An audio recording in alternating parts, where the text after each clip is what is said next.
They said she didn't belong. Not in their motor pool, their base, their war machine. She was just a civilian contractor, after all, fixing things, quietly, alone. So when Evelyn Rourke walked into the generator bay at Desert Ridge Outpost, the only sound that greeted her was the hollow clang of tools against metalland, a snicker from the trio huddled near the back. "Hey lady," one of them called out, "that's military equipment. You sure you don't want to go polish a coffee maker somewhere?" She didn't answer, just crouched down by the busted Gen Power 9A unit, sleeves tied around her waist, sweat already soaking through the back of her worn tank top.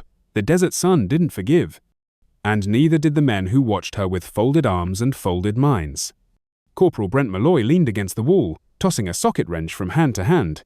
"Bet she doesn't even know what a bypass diode does," he muttered. "Probably Googled how to hold a wrench this morning," Private Dylan Hodge chuckled, chewing on a toothpick like it made him tougher. But it was Sergeant Jason Larai, the oldest of the three, who said the part that stung the deepest. "That's what we get for letting civilians pretend to be warriors." Evelyn still didn't respond. Not with a word, not with a look. Her hands moved with slow certainty, each tool picked with muscle memory, not guesswork. If she heard them, she didn't show it. But when she leaned in deeper, adjusting a relay that had been fried for weeks, her jumpsuit snagged on a jagged edge of metal. There was a faint rip, barely audible. The kind of sound no one would have noticed if the room hadn't fallen so silent. Dylan froze first. His toothpick fell from his mouth. "Wait," he breathed. "What? What is that?" Evelyn sat back on her heels, tugging her tank top up to wipe her brow, and that's when the fabric pulled just enough for the back to shift. Etched down the center of her spine, stark and unmistakable, was a black and crimson tattoo, a sword broken in the middle, stabbing downward through a skeletal mask. 4 jagged lightning bolts flared from its edges like claws. It wasn't pretty, it wasn't for style, it was something else entirely. Jason's face paled.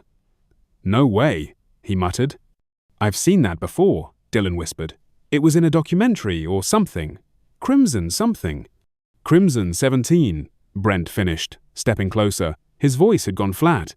"But that's impossible." "Crimson 17 was wiped out," Jason said. "Al-Hudra. No survivors, no bodies, nothing left but rumors." "Then what the hell is that doing on her back?" They all turned, but Evelyn was already standing, calm, steady. She zipped up her jumpsuit without a word, grabbed her toolbox, and began walking across the bay like she hadn't just shattered every certainty in the room. No one dared stop her. No one even blinked. Until the bay doors swung open and everything really changed. A convoy had just arrived. Standard inspection rotation. 3 Humvees, dust-covered and idling in the desert heat. At the center of the formation, a black SUV, windows tinted, bearing a flag insignia none of the junior techs dared look at too long. Major General Aaron Decker stepped out of the vehicle, adjusting the brim of his cap, eyes scanning the yard with boredom polished by decades of command. Until they landed on her. He froze. Everything stopped. The wrench Brent had been holding hit the floor with a clang. The others barely noticed. All eyes followed the general because something in his eyes had changed. He stared at Evelyn Rourke like he'd seen a ghost. And in a way, he had. Because 13 years earlier, under a sky thick with smoke and sand in the hellscape of Al-Hudra, he had watched a column of soldiers vanish into silence. A top-secret unit, gone without a trace. Declared dead. He had signed their death certificates. And now here she was, standing in the generator bay like nothing had happened, like the world hadn't erased her. Evelyn kept walking, unbothered. The general's voice cracked like dry branches. "Stop the vehicle," he barked. His aide flinched. "Sir?" "Now?" The SUV screeched to a halt. But Evelyn didn't turn around. She disappeared around the corner, leaving silence in her wake and 3 dumbfounded men wondering what they had just witnessed. Later that night, a low-resolution photo began making its way around the internal base chat, shot from behind, slightly blurred, but clear enough. Captioned with only 3 words, "Spinal sigil confirmed." And underneath that, a whisper, "That's Crimson 17. From that moment on, Evelyn Rourke didn't just carry a toolbox, she carried silence and suspicion. No one said it outright. No one dared. But the motor pool wasn't the same after that afternoon. Conversations dropped when she entered. Glances lingered too long. Equipment requests mysteriously got delayed. Her name disappeared from the shared task board, and every time someone walked past her workbench, they slowed. Just a little. Just enough. The photo had done its job. The tattoo was real. The rumor had grown teeth. And the woman they had once mocked now walked through the compound like a relic misplaced in time too old for the new order, too dangerous to ignore. But Evelyn, she said nothing. She kept working. Each morning, she returned to her bench with the same quiet determination. Her boots dusty, her sleeves rolled, her hands steady. She brought no clipboard, no tablet. Just her tool sand, a mind that worked faster than any diagnostic system they had. When the gen power units hiccuped in the southern bay, she rerouted the current manually by feel. When the signal uplink failed, she isolated the cause in under 3 minutes, tracing an overload across 9 meters of tangled wiring. Even the senior techs began watching. From a distance, of course. They didn't approach, not directly. But more than one engineer paused nearby, pretending to check their own console, while sneaking glances at the way Evelyn moved deliberate, measured, like someone who had done it before. Not in simulations. In smoke. In chaos. In war. Sergeant Leary tried to laugh it off one day. She probably got that tattoo from some army surplus dare, he joked to a group near the break room. Nothing says badass like stolen valor ink. But even as he said it, his voice lacked conviction. Because deep down, they all knew that mark wasn't something you found on Etsy. It wasn't art. It was memory, burned in. Later that evening, Evelyn returned to her locker to find the latch jammed. Not broken, just enough to require force. Inside, her voltage reader was upside down. Her torque wrench had been moved exactly 2 inches from where she always kept it. Not random. Intentional. She didn't say a word. She didn't report it. She just put everything back in place precise, silent, and walked out. That same night, in an office layered with red tape and reinforced glass, Major General Aaron Decker stared at a paused security feed. There she was, Evelyn Rourke, civilian contractor. No rank, no insignia, no file. And yet, the tattoo. Decker had seen it once before, long ago, under armor pressed into blood-soaked skin. In a moment burned into his own memory when a convoy fell apart and death walked among them. He had signed the report. Declared Kia. Case sealed. Crimson 17. All presumed dead. But Evelyn had survived. And somehow, someone had erased her. That wasn't easy. The military didn't lose records not without effort. Her DD 214? Gone. Commendations? Purged. Chain of command? Broken like the sword on her spine. He tapped his desk slowly, a rhythm he hadn't used in years. The last time he had heard anything about Crimson 17 was during a post-operation inquiry, when they showed him a black box report riddled with static and sand. A few shredded patches, one melted ID tag. And silence. But this woman, this quiet technician with sunburned hands and grease under her nails was bringing all of it back to life. And she didn't even flinch. Meanwhile, back in the maintenance wing, a different kind of battle was unfolding. Not one of bullets or bombs but of doubt, of tension, of unspoken hierarchy. Dylan Hodge, the youngest of the 3 who had mocked her, had started sitting closer to the edge of the break room. He never said much, but his eyes followed her. Private Malloy Brent was quieter too, less swagger, more watching. Only Jason Leary kept pushing. He filed a quiet inquiry to command, requesting verification of contractor's credentials, possible impersonation. A folder was opened, but the search came back empty. No prior military history, no enlistment record, no deployments, no disciplinary actions. She was clean. Too clean. Either she's a fraud, someone muttered in admin, or someone cleaned her past. Which one was worse? The next morning, Evelyn's access card failed to open the calibration room. She didn't react. Just turned around and walked back to the southern wing. 2 hours later, she rebuilt a feedback loop in the primary inverter system with nothing but salvaged parts and a paper schematic she drew by hand. No fanfare, no witnesses, except Luke, a new recruit, barely 20, who had wandered in on accident and watched in stunned silence as she bypassed a fault zone that had stumped his instructor last week. When she looked up, he froze. She didn't smile, didn't scold. She just said, "It holds better if you split the ground here." Then went back to work. That afternoon, Luke whispered to Brent in the mess hall, "She moves like someone who's seen real combat." Brent didn't laugh. No one did. Because by now, everyone had seen the photo. Everyone had heard the whispers. And still, she said nothing. She didn't defend herself. She didn't need to. It happened on a Tuesday morning. The desert was already baking the compound by 0800. Dust curled across the tarmac like smoke. The soldiers moved slow, dragging themselves toward another dry training session, expecting a briefing about wiring protocol or safety checks. Instead, they saw her, Evelyn Rourke, standing alone at the front of Bay 1, her boots polished, her jumpsuit zipped high, a clipboard in one hand, a rusted voltage meter in the other. Granger muttered, "What the hell is she doing up there?" Luke leaned in. "Is she leading the briefing?" Jason Leary frowned, arms crossed. "Who gave her clearance for that?" No one answered. She didn't speak at first, just clicked the projector on behind her. A blueprint of the GenPower 9, A, lit up the screen, washed in blue light. And then her voice, calm and steady.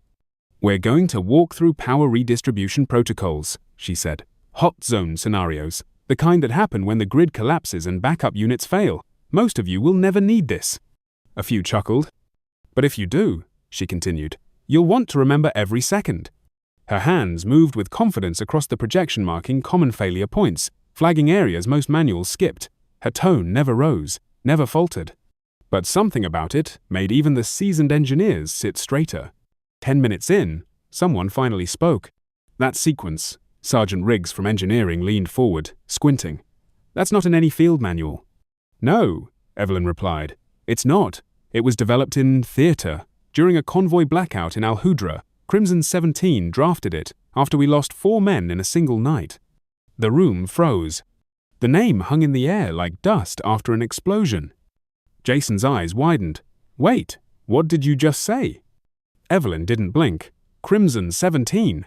Granger scoffed. "That's not even real. It's just some ghost unit story." But she was already moving. With a single motion, she unzipped her jumpsuit just enough to pull the collar aside. The upper arc of the tattoo emerged black ink, jagged lines, lightning bolts flaring out beneath the cracked edge of a broken sword. Gasps rippled. Someone knocked over a coffee cup. Riggs whispered, "You're not just a tech." "No," Evelyn said quietly. "I'm not." For a moment, no one moved. Even the projector flickered in the silence, casting shadows across stunned faces. Then the bay doors groaned open at the far end. Boots, heavy, deliberate. Major General Aaron Decker entered alone. No aides. No entourage. Just him. His eyes locked on Evelyn and the air shifted. Every soldier stood instinctively, but Decker didn't acknowledge them. He walked slowly, with the stiff gait of an old injury, until he stopped just feet away from her. "You said you weren't here to be found," he said calmly, "but I think it's time we stop pretending you're invisible." She looked at him, expression unreadable. "I never pretended. You did that for me." His jaw tightened. "I signed your death certificate." She nodded. "You did. You were declared Kia, case sealed, no recovery." "I was there," she said softly. "I crawled out of the wreckage when no one came back. I buried Cortez and Ferris myself, then I disappeared." "Why?" he asked. Her eyes didn't move. "Because they told me to. Because after the smoke cleared, I was offered a choice stay gone, or force answers no one wanted to give." "And you agreed?" "I thought I was protecting what was left of them," she said. "I thought that mattered more than being remembered." A long silence stretched between them. Then Decker's voice cracked. "You saved me." The room stirred. "What?" someone whispered. Evelyn didn't speak, but Decker turned to the audience now not as a general, but as a man caught between past and present. "Convoy Bravo, Al-Hudra, third vehicle," he said. "I was pinned under the MRAP breach frame, couldn't move, smoke so thick I couldn't breathe, and then—" He looked at Evelyn. "You crawled through the fire, with wire cutters, dislocated my hip to pull me clear." The memory hit like thunder. "I never knew who it was," he said. "They told me you died 10 minutes later." Evelyn finally looked up. They needed someone to die, she said. It made the cleanup easier. And now, in front of 50 stunned soldiers, the woman they had ignored, mocked, sabotaged, was revealed to be the ghost who had saved one of their highest-ranking commanders. Luke whispered, "She's Crimson 17. And this time, no one laughed. Not even Leary. No one spoke after Decker's confession. The bay had gone completely still. Even the projector buzzed in silence, forgotten. Evelyn stood steady, spine straight, collar still lowered just enough to reveal the edge of the tattoo that had haunted the base for weeks. "I don't want attention," she said quietly. "I came here because the power grids were failing, and someone needed to fix them." She looked out at the crowd, not because I wanted to be found. Her words hung there simple, unembellished. They didn't ask for applause, they just were. Decker nodded slowly. Then he turned to the room. "You all want answers?" he said. Still, no one spoke. No one dared. He took a breath, then listened to her. He stepped back. Not as a general, but as a soldier who had once been dragged from a burning truck by the same woman now holding a wrench and a clipboard. The rest of the session went on in near silence. Evelyn explained the blackout protocol show Crimson 17 had designed them in the field, under fire, after losing half their team. She didn't dramatize. She didn't name names. But she taught. And they listened. Even Leary. Especially Leary. When the session ended, no one clapped. But they didn't walk away either. A few stayed behind, asking quiet questions. Others nodded to her, awkward but sincere. Luke was the last to leave, and before he did, he murmured, "I'm glad you came back." She didn't reply, just gave a nod barely there but enough. That night, Evelyn sat alone on the edge of the loading dock behind the motor pool, same place she always went when the sun died over the dunes. Her tin cup of coffee was cold, her boots were off, and the sky overhead was a bruised purple, fading into stars that felt older than time itself. She didn't expect company. So when the footsteps came slow, limping slightly, she didn't even turn. "Didn't expect a parade," she said. "I figured you'd hate a parade," replied a familiar voice. Decker eased himself down beside her with a soft grunt. They sat in silence for a long while. "The paperwork's already started," he said.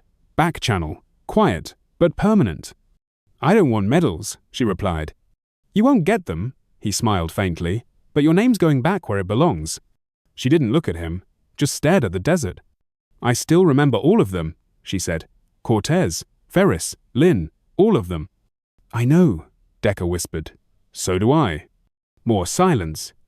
Then she asked, "Do you think anyone else made it?" Decker hesitated. "3, that we know of. Scattered. One runs a gear shop in Idaho, another teaches boxing in El Paso, and one," he paused, "drives mail trucks upstate." She blinked. They stayed quiet. "They were told to." Evelyn sipped her coffee. "So was I." "And now?" "I think I'm done hiding." The change came without fanfare. 3 days later, a single line appeared in the daily operations report. Effective immediately, Evelyn Rourke is granted full honorary veteran status under Article 27, classified citation. No explanations, no ceremony, but the message traveled faster than anything official. The next time Evelyn walked through the motor pool, no one turned away. Some nodded, some saluted. But the biggest shift wasn't how others treated Herritt, was how the base began to hold itself differently. Her name returned to task boards, this time highlighted. Her toolbox was never touched again. Someone welded her nameplate to the bench. Rourke TF Crimson. She didn't say anything when she saw it. She just ran her fingers across the metal and kept working. And then, the final shift came. A new class of recruits arrived green, loud, full of pride and naivety. They laughed too loud, ran when they didn't need to, called things easy before they understood the weight. One of them dropped a tray of capacitors in the hallway. Evelyn stepped in silently and began helping him pick them up.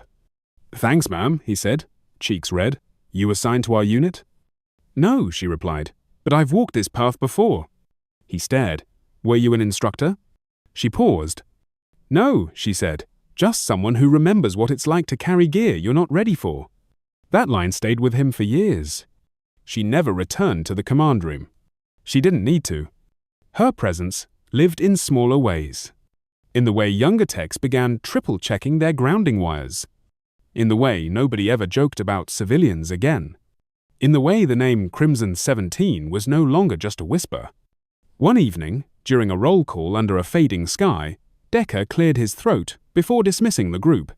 "There are stories we don't tell," he said, "not because they're false, but because someone once decided they were inconvenient." A few soldiers glanced at Evelyn, standing by the gate. "And sometimes," Decker continued, "those stories come back, quiet, determined, wearing grease, stained boots and carrying knowledge no manual can teach." He didn't say her name. He didn't have to. That night, as the stars returned to the desert sky and the wind whispered over the dunes, Evelyn sat again behind the motor pool. This time, she wasn't alone. 3 young soldiers approached. Toolboxes in hand, notebooks tucked under their arms. They didn't ask permission to sit. They just did. Evelyn raised an eyebrow, half-smile forming at the edge of her mouth. "Lesson starts at 1900, she said, raising her cup. They opened their books and listened. Because in a world that tried to forget her, Evelyn Rourke didn't come back for glory. She came back so no one else would have to walk alone.